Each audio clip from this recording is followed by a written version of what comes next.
8 новых проектов в этом году планируют воплотить в жизнь фермерские хозяйства Коми. Еще 2 инвестпроекта будут реализованы сельхозпредприятиями Карткировского и Сысольского районов.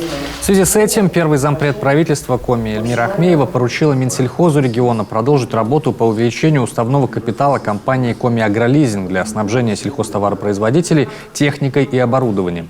Также в этом году запланирован проект совместно с научным сообществом в сфере картофелеводства, и начнется подготовка к созданию 2 крупных животноводческих комплексов на предприятиях Пригородной и Палевицы.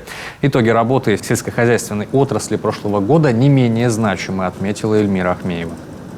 В сельском хозяйстве в 2022 году открыто 4 новых объекта, 2 животноводческие фермы, цех по производству сыров и цех по переработке молока.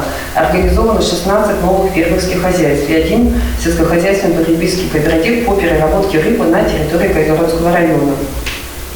Предоставлены гранты для начала реализации 3 проектов в семейных фермах, приобретение сельскохозяйственных животных и техники, 5 проектов в рамках направления «Агростартап», 1 проект в сельхозкооперативе, приобретение и ремонт цеха по производству мясных полуфабрикатов, 2 проекта по агротуризму. Общая сумма грантовой поддержки на реализацию этих проектов составила почти 78 миллионов рублей.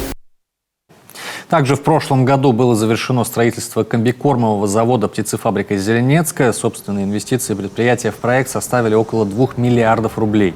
Новый современный автоматизированный комплекс покроет потребность предприятия в комбикормах для всех групп животных и птицы.